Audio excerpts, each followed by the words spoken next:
verdaderamente atípico. Venimos teniendo momentos atípicos, ¿no? En este cambio global de la climatología, Gerardo. Así es, una sucesión de eventos que empezaron por allá por febrero, continuaron en marzo y están haciendo, digamos, su pico ahora en el mes de abril en cuanto a la disponibilidad de humedad que se fue generando sobre todo el centro y norte del país. Esto es más que todo producto de aportes de aire húmedo que han venido desde la región de Brasil, desde la costa atlántica de Brasil, y que con elevados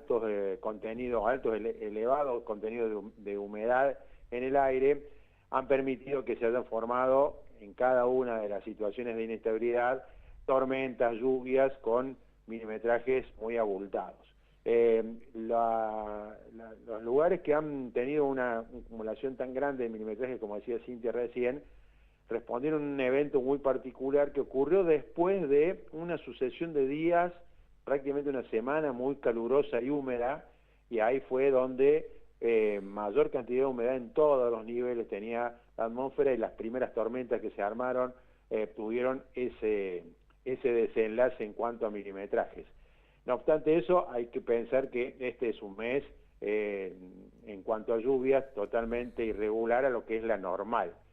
Pero cuando hablamos de valores estadísticos, que es cuando en lo que nos podemos apoyar para ver cuán cerca de lo normal estamos, nosotros siempre aquí en Córdoba tenemos esta particularidad de que las estaciones son muy variables de un año a otro, ¿sí? Y así como este año tuvimos este otoño húmedo, quizá el año que viene estemos clamando porque las lluvias se terminaron antes de tiempo, ¿sí? Todo depende de cómo se van combinando, enlazando las situaciones de ese momento, de ingreso de aire húmedo, de situaciones que alteran la situación de la atmósfera, que generan estas nubes y estas precipitaciones, que no son siempre las mismas en el mismo momento, con lo cual, bueno, tenemos esa variabilidad. Por eso decía que si uno ve la estadística, la precipitación media del mes de abril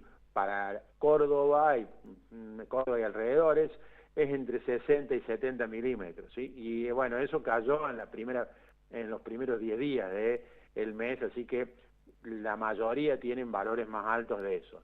Y también decir que el máximo absoluto en cuanto a caída de agua ha ocurrido en 1981 con 200 milímetros, o sea, muy, muy alejado de esos 60-70.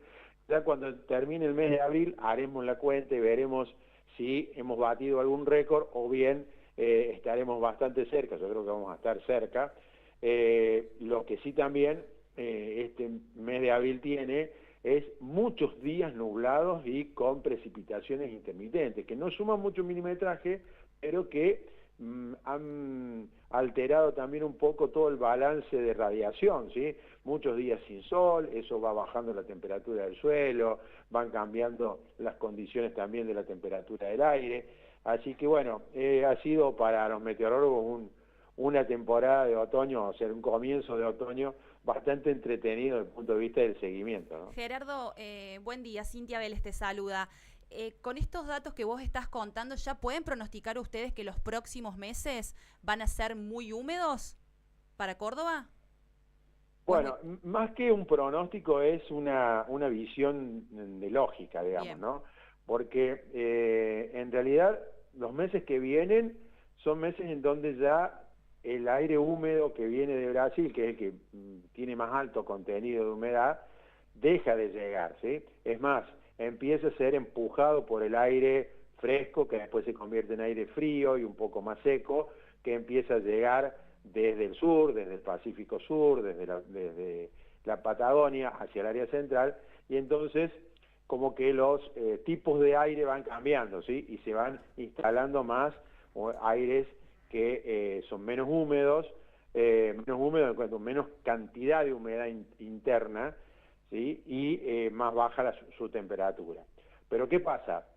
El primer tiempo, todo lo que sea mayo y quizás la primera parte de junio, por más que esos procesos ocurran, el suelo está muy húmedo, que va a seguir evaporando, ¿sí? Entonces va a seguir manteniendo cerca de la saturación al aire y por ende habrá neblinas, nieblas, algunas nubes, por momentos cuando venga algún frentecito tendremos alguna llovina, alguna lluvia, fenómenos relacionados con la humedad. Ya no por la humedad que viene de otro lado, sino por la humedad que tiene el suelo y que le devuelve al aire en esta época del año.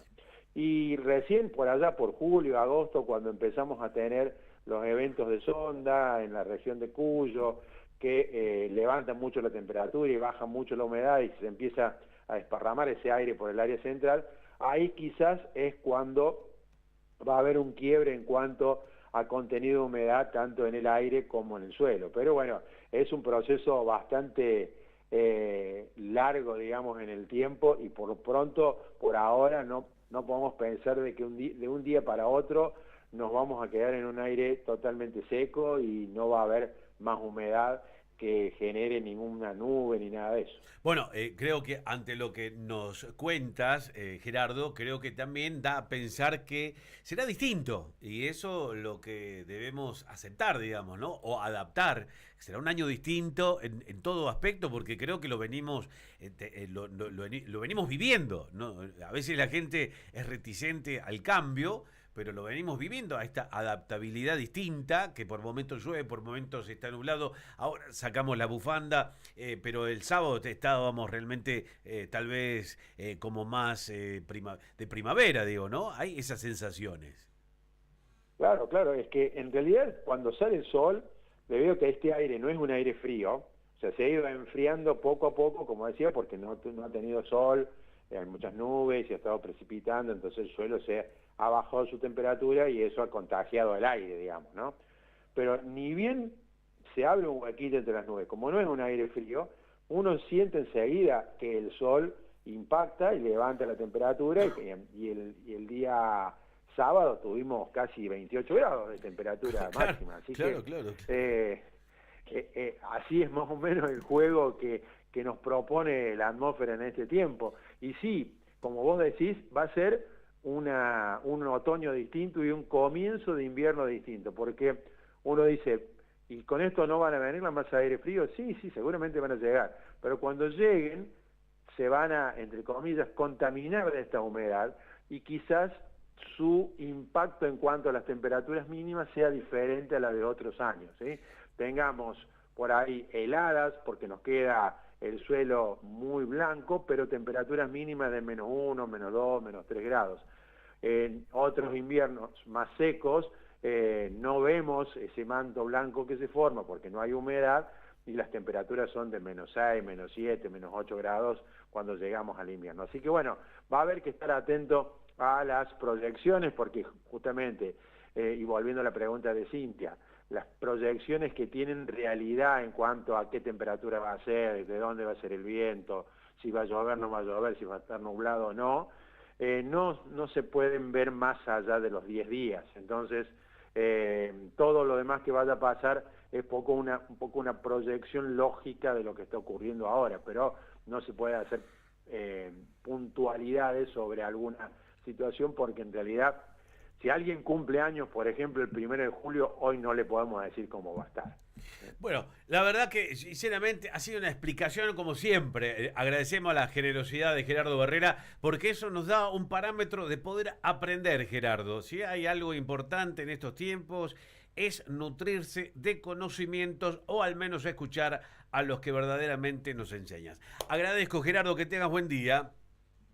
Gracias a ustedes por dejarme charlar de esta manera. ¿Sí? Para nosotros meteorólogos por ahí, cuando nos hacen alguna entrevista, quieren saber si llueve o no llueve, y si hace sol o hay nubes, y nada más, blanco o negro. Claro. ¿Sí? Pero muchas veces uno tiene la oportunidad, si tiene la oportunidad como ahora, de comentar un poco lo difícil que es el comportamiento de la atmósfera, porque tiene un montón de parámetros y cada uno influye en el funcionamiento del otro, como nuestro cuerpo, podríamos decir. Entonces, eso hace que la atmósfera todavía tenga muchas ventanas en donde no está todo tan bien definidas. Bueno, posiblemente como el profe Gerardo, tendríamos que decirle, Tal claro, cual. toda la semana aprender algo del profe Gerardo Barrera, porque si hay algo que hay que aprender es no hablar sin saber, sino hablando con conocimiento.